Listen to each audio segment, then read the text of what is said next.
Welcome to today's webcast. This is the second in a special series of webcasts designed to address key issues that are occurring during this pandemic and this encompassing the world, the COVID-19 virus.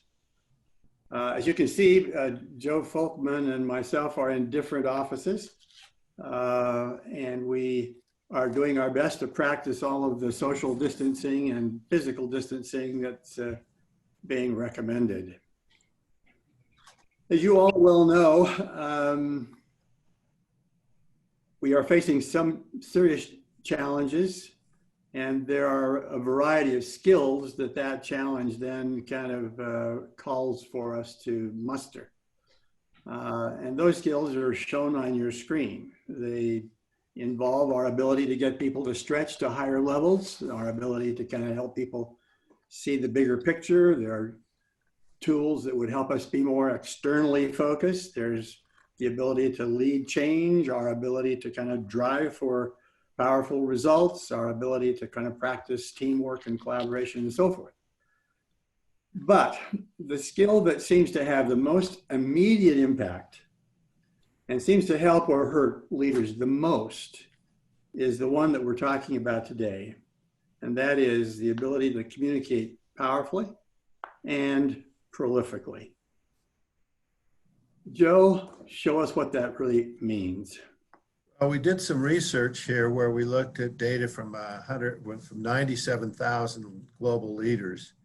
And what we measured was their skill at communicating, okay? And that's on the horizontal axis. And we broke it into 20 groups based on their score on communication. And then we looked at the extent to which employees had confidence that goals will be achieved. And what you see is a very good correlation between leaders' ability to communicate and the extent to which their direct reports have confidence. Your communication skill sends a signal to your employees, and they're good luck if you don't communicate well. It's not very good. So that's interesting, and so that highlights the importance of communication.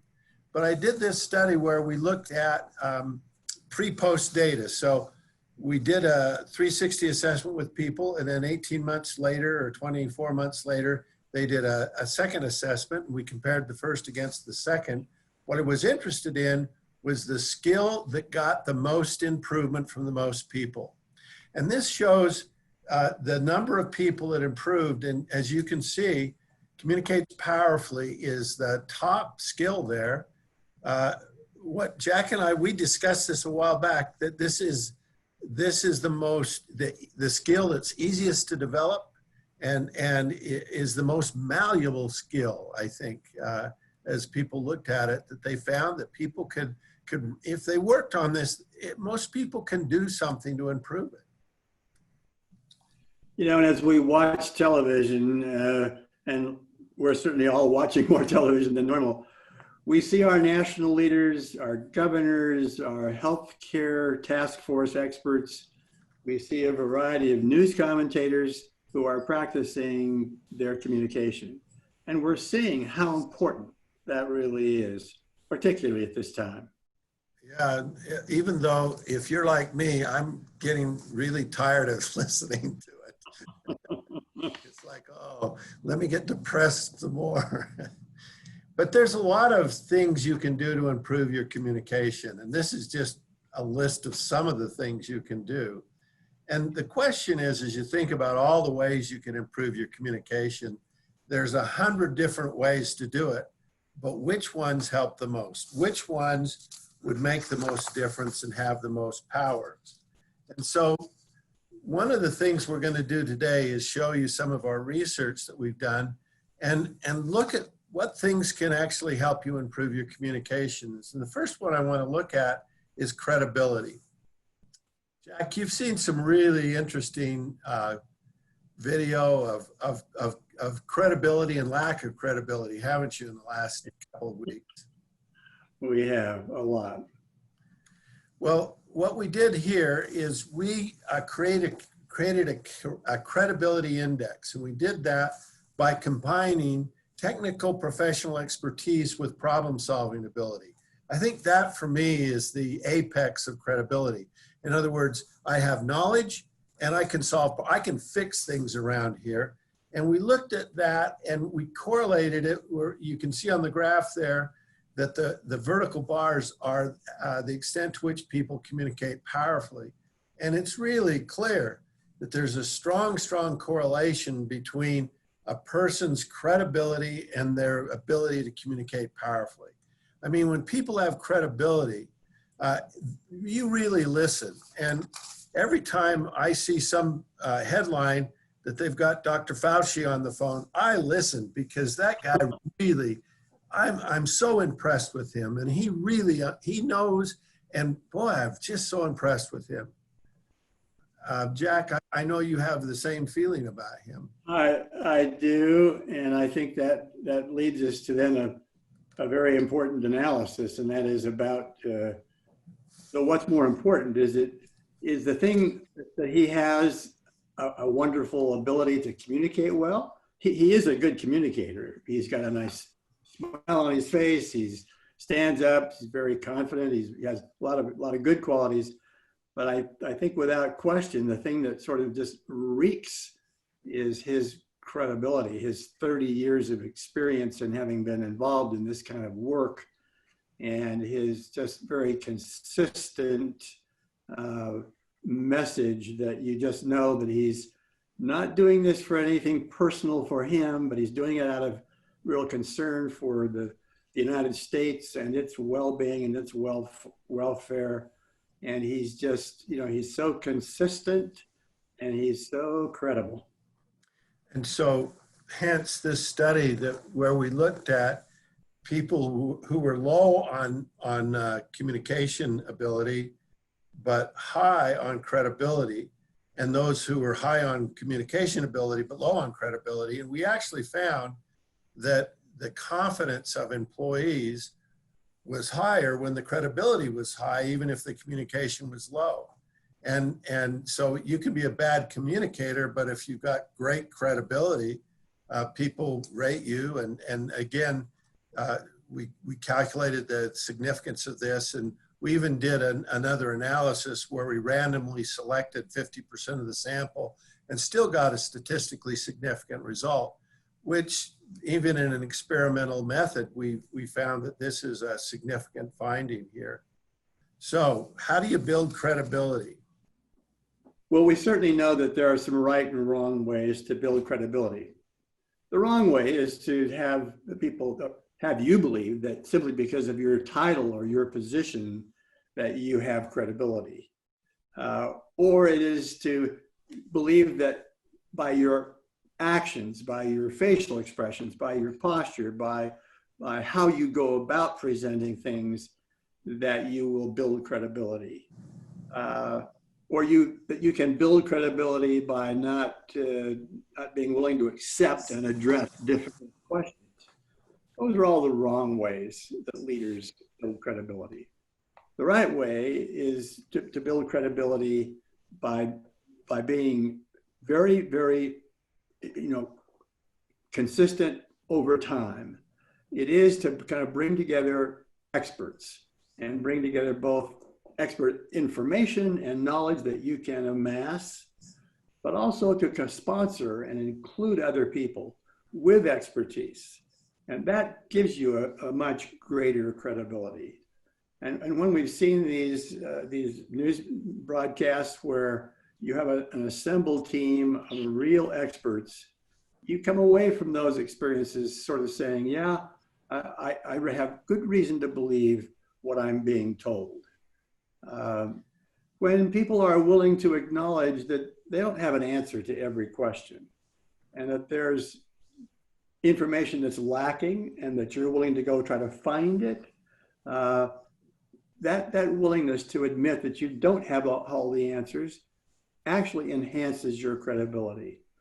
And so when you willingly invite help from others, those are the kinds of things that we find people doing and leaders doing that truly enhances their credibility.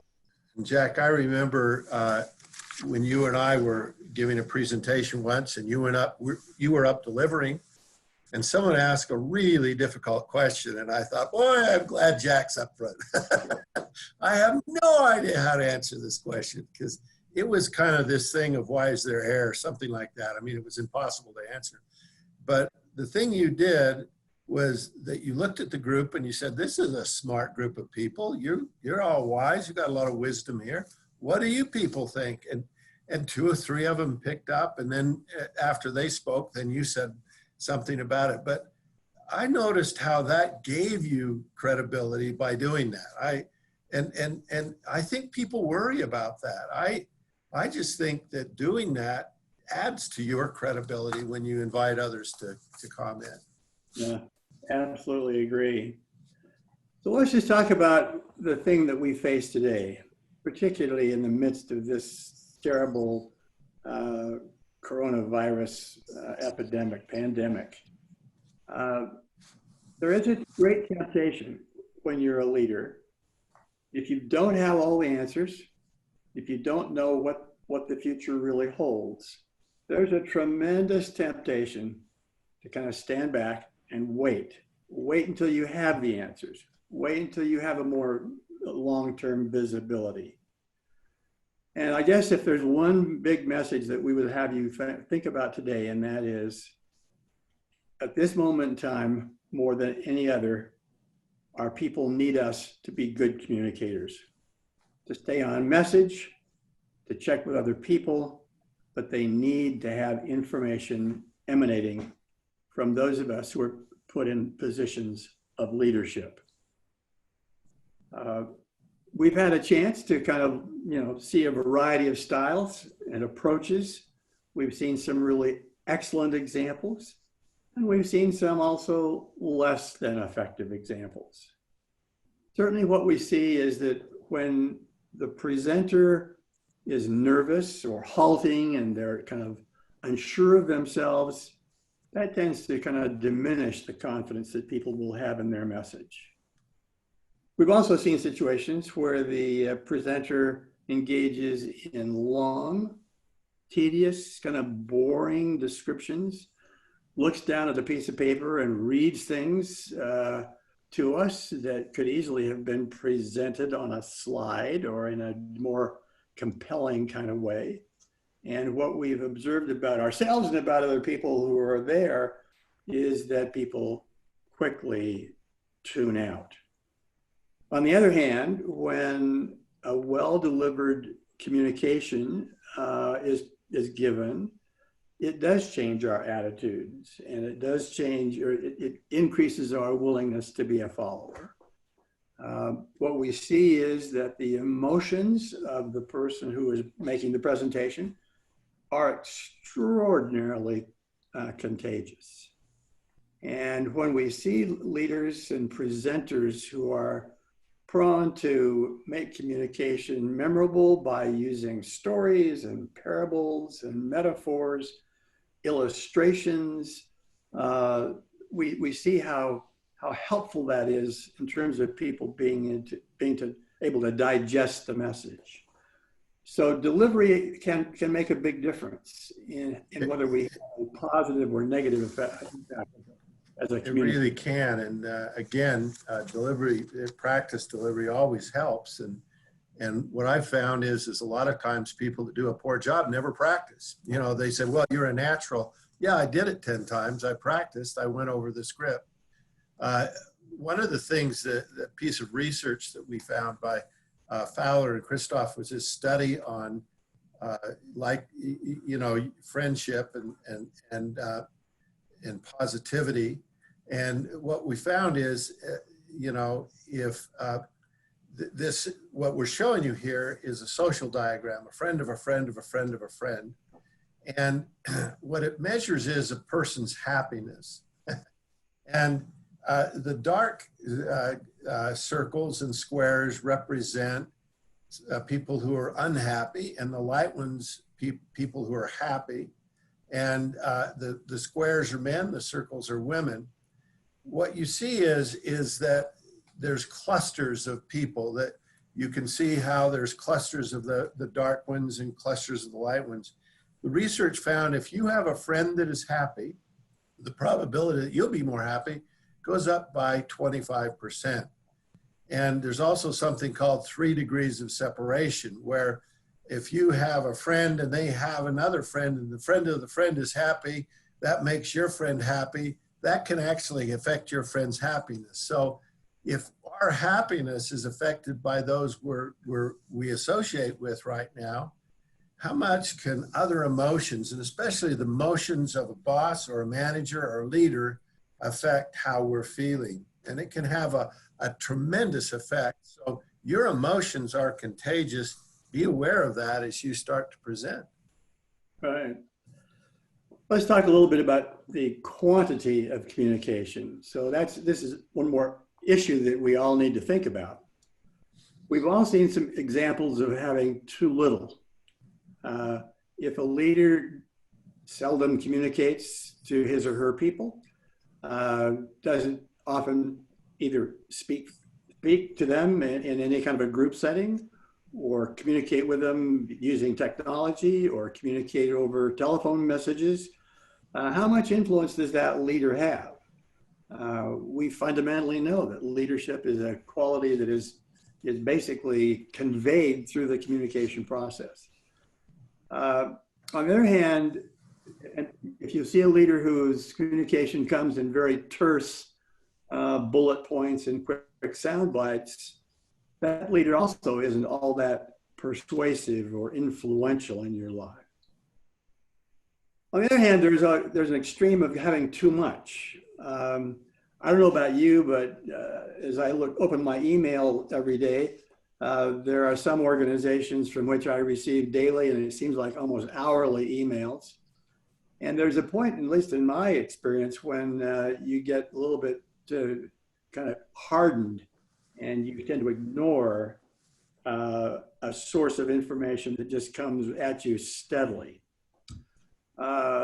I think we react differently to a politician's speech who kind of belabors every point and kind of goes on ad nauseum about every little detail of a presentation. And again, I don't know about you, but when I read a book and I come to a paragraph or a chapter and the person just goes on and on and on, and I tend to skim over that and kind of brush by it. So how do you calibrate when you have exactly the right amount? And I think that the secret from a communicator's point of view is you really need to watch the audience. You need to kind of gauge their reactions to what you're saying. And by paying attention to audience reaction, you can find that right balance between too little and having too much. Opening up the dialogue for questions is a way of kind of testing where is your audience in terms of what they're hearing and understanding, and their tolerance for more detail. That is a really helpful thing to do. Now, what I want you to do is hopefully you've received an email back with your results. And what we measured on this scale was the extent to which you tend to be a leader who's more informing, that your objective is to keep people informed and so they know what's going on, and you want to do that, but you want to do it quickly. You don't want to overburden them. And that Jack was just talking about that it's too little, too much. But then on the other side of the continuum, it's this communicating powerfully. And what we do find is a lot of leaders want, their goal is to keep people informed, but they kind of resist this powerful communication. And let me just say that just keeping people informed is great. We all know how we feel when we don't know what's going on and we're confused and we don't know who's on first. That's terrible. So that's a good place to start. But what we're trying to get people to think about is, are you an informer or do you tend to communicate powerfully? And the scale goes from -10 to +10. So a negative score would indicate you tend to be more of an informer, and a positive score would it would be more that you like powerful communication. Now, here's all the items for informer and all the items for powerful communicator. And you can see on informer, you like to be brief, efficient, and informative, keep others informed. But over on powerful communication, it says enthusiastic, inspirational, motivational. Notice it also says you talk too much sometimes. That's one of the downsides, isn't it? So you kind of go, you might go on that side. So there's an interesting thing, but one of the things that we want to do is help people figure out how they can actually up their game on communication. And we're going to try to give you the data on that today. Now, who communicates more effectively? And let's look at this by gender. We looked at how important this was, and we found that females were actually, they were given data that people felt like was more important for them to communicate than male. It's not a big difference there. But on the issue of effectiveness, we did find that females were slightly more effective at communicating, even though that's a small difference. The number of people in that data is large, so the number of males and females. So that is statistically significant, but it's not very meaningful. It looks like females are a little better at communicating than males. In terms of who's the most powerful communicator by level of management, you can see that most people believe that it's the top management that ought to do it more, and supervisors not quite as much. And when you look at effectiveness, it follows that same trend. Top managers tend to be rated as more effective, supervisors as not quite as effective.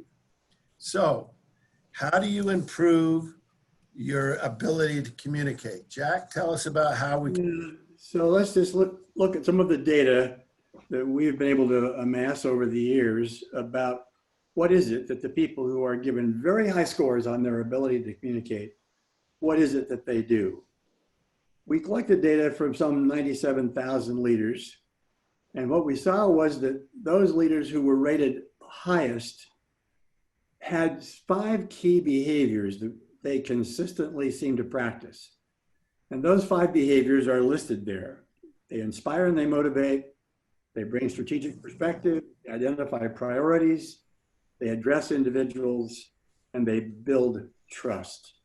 And so for the next couple of minutes, we'd like to kind of review those with you and kind of delve a little bit deeper into each. The first one, inspires and motivates. As Joe has pointed out, there are people who believe that communication is all about simply informing. And while informing is nice, powerful communication really goes beyond that. It is inspiring. It is motivating. And the people who do that well seem to have the ability to make an emotional connection. And that emotional connection comes in a variety of ways, but they do tell stories. They use parables, they use examples, they use illustrations. And in their delivery, they are more enthusiastic, they're more optimistic, they radiate both of those qualities. And so time doesn't, allow us to kind of belabor this, but the distinction between just simply being a person who conveys information and a person who really is a powerful communicator has a lot to do with this ability to be inspiring. As the wonderful sage Peter Drucker said a long time ago, the most important thing in communications is hearing what isn't said. The important messages aren't always the words that are spoken, but they are the emotions that are conveyed. And we've all seen kind of recent examples of people on television who clearly are communicating a message about which they have very deep feeling. And when they are personally moved and when they are personally impacted by these events, we tend to react differently to what they're saying than the person who simply says it in a pretty matter-of-fact kind of way. Joe, the When second it's attribute is, strategic perspective. And as you think about it, when you communicate information, if you can connect it to the strategy, if you can connect what you're saying to where we're going as a company and the big why we're doing this. And you know, as you think about all the focus on staying home and social distancing, you know, the big part of that helped people understand is that helps flatten the curve. That by staying home, the chances of you getting this virus goes way down. I remember a situation when I was young, when I was 12 years old, and I worked for my uncle, and he came up to me in the morning and he said, "Jump in the truck," and I jumped in the truck, and we started driving out to this field that he had, and he's parked at the end of the field, and he turned to me and he said, "You're going to plow." Now I was 12 years old, and what was sitting in the field was a Caterpillar tractor, and I'd never driven a car or anything, but I was going to drive a Caterpillar tractor. And so we sat down and he taught me how to start it and how to run it. And he ran around the field once, up and down. And then he got up and he sat me down in the seat. He says, "Your turn." And so as I sat down in the seat, he said, "Now, Joe, look over the side. You see the track of that tractor? Keep it about 2 inches from the furrow." And so I wanted to really do that. So I was looking over the side, and as I was looking down, I was correcting and correcting. And when I got to the end of the field, ready to turn, he said, "Joe, I want you to look back and see what you've done." As I looked back, I saw some of the most beautiful S's. I corrected so much that I didn't plow straight. And he said, "You know, you got to plow straight. If you don't plow straight, it makes it really hard for you to plow, because you want to plow straight. Let me teach you how to plow straight." And so I turned the tractor around. And as I turned it around, he says, "Look down at the end of the field. Do you see the fence post? Do you see that fence post sticking? Aim for the fence post." And it turns out if you aim for the fence post, you can plow straight. You're not going off to the right or going off to the left. And that's the point of communication and using and bringing in the strategy, because that's the fence post. And people aren't going off this direction or going off that direction. If you can connect what you're saying to the strategy, they'll head for the post, and you don't get a lot of swerviness in your organization. Let's talk about the focus on priorities. You know, one of the things that's interesting, and when you talk to most people about communication, and they say, you know, every time my manager talks to me, it's the number one most important thing. It's the top priority. And there's 100 top priorities. And the problem is when everything's a priority, nothing's a priority. I mean, you really need to sort of say, okay, you know, what's the most important thing? And really hold on to that and really connect what you're doing to the priorities of the company. Great communicators don't encourage people to do everything, but rather they encourage them to do the right things. And when it isn't a priority, you need to push back and you need to ask the right questions. I'd like to emphasize as the third point in this communication discussion is that when we're communicating, we aren't communicating to an audience. We're communicating to individuals. And we would urge you to kind of stop and think about, if I were sitting in the listener's position, the receiver's position, what would I want to hear? What would be the questions in my mind?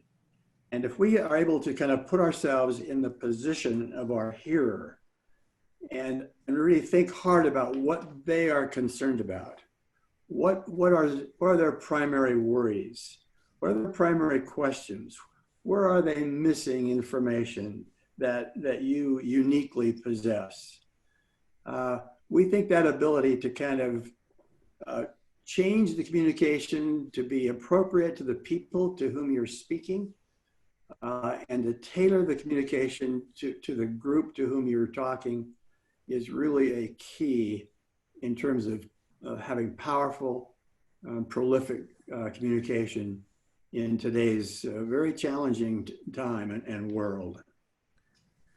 Last one is this ability to build trust. And while it is last, I'd like to say it's really critical. One of the things that you find is if you look at this study we did where we looked at the level of trust a leader has and their ability to communicate, you see, again, that incredibly strong connection between trust and communication. It doesn't matter how well something is said or whether people are the most experienced person in the room. It matters that people trust them. And if they don't trust you, then you might as well just shut up and go home. So trust is a critical variable. And I'm going to show you how important it is in a minute as we show you what happens here. But one of the things we did is we looked at what would happen.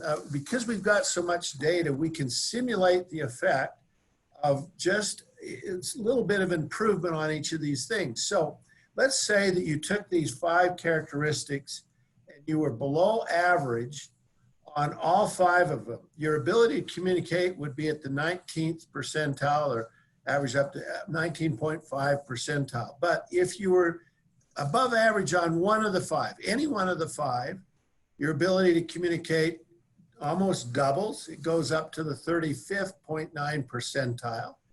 If you're above average on 2, the 45th, on 3, the 54th, on 4, the 64th, and on all 5, you're actually at the 80th percentile. Well, 82nd percentile. So if you think about that, these 5 things really kind of work together. And being just above average, just a little bit better than average, you could, your ability to communicate goes up to the 81st percentile. So it'll be interesting. We have a longer assessment and we can let you take that if you're interested in your groups and stuff, that actually assesses your preference and your capability on all 5 of these things. Now, we talk a lot about building strengths, and it turns out if you build strengths, you can actually get to the 90th percentile by taking something you're good at and making it great. Jack, any observations on that? No, it calls out that we do have one approach, which is to kind of get above average. If there's something we're not good at, by improving it, we can kind of elevate ourselves. But we'll also talk a little bit more about if we find one that we can really magnify, we can become really extraordinarily effective at. That's also a way to become ever better in our communication skills.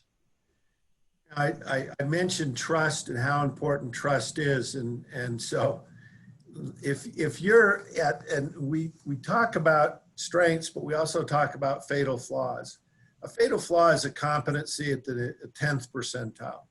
And so what can happen is if people don't trust you, well, if any one of the 4 except trust is at the 10th percentile, your ability to communicate goes down to the 24th percentile. If trust is a fatal flaw, then your ability to communicate goes down to the 11th percentile. So if there's one that you say, well, what's the one thing I need to have in order to be a good communicator? And if you don't have trust, you don't have much at all that you can work with there. All right, so as we think about what you might do to become a more powerful communicator, we would invite you to look at these 5 behaviors. Inspires and motivates, having a more strategic perspective, being focused on immediate priorities, being able to address the individual, and building trust. We would invite you to kind of think about which of those, if you were to improve, would make the biggest impact on you as a communicator at this very crucial